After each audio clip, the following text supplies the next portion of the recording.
CM పదవి అంటే పొద్దున లేచిన కాంచెల్లి కాళ్ళకు గిరికలు కట్టుకొని తిరిగినట్టే ఉంటది. ఆఫీసర్లతో మీటింగ్లు పెట్టాలి, ఏ శాఖలో ఏమేం జరుగుతుందో అరుచుకోవాలి, మంత్రులతోని కూసోవాలి, డెవలప్మెంట్ పనులు చూసుకోవాలి, ఆఫీసర్లను గెద్మాలే, శంకుబండలేసుడు, ఓపెనింగ్లు చేసుడు, ఇటు సర్కార్ ముచ్చట్లు అటు పార్టీ పనులు సాగులం సగబెట్టాలి. మరి అలా సీఎం సార్ ఏడేడ తిరిగిండో అరుచుకుందాం పాండ్రి.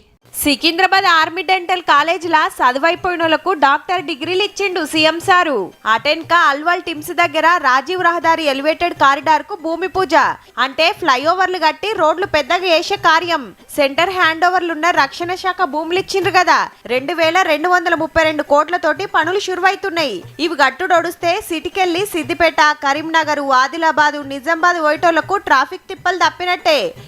అంత మేము కొట్లాడినందుకే వచ్చినాయని రామన్న ట్విట్టర్ లెడ్డిస్తే దమ్ముంటే హైదరాబాద్ డెవలప్మెంట్ కోసం ఆమరణ దీక్ష చేయాలని సవాల్ చేసిండు.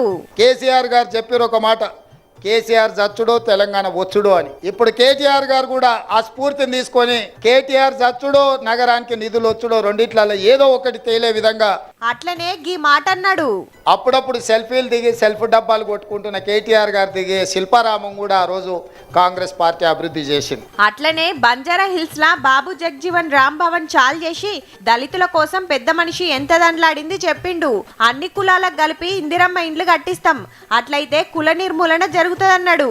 బీఆర్ఎస్ గవర్నమెంట్ లా గరీబులను పట్టించుకోలేదని గరమైండు రేవంత్ రెడ్డి సారు.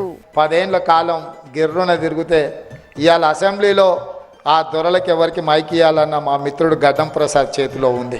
శాసనసభలో వాళ్ళకు నచ్చినా నచ్చకపోయినా కడుపులో మంటగా ఉన్నా గుండెలో బాధగా ఉన్నా అధ్యక్ష అని మా మిత్రుడు గడ్డం ప్రసాద్ గారిని పిలవాల్సిందే.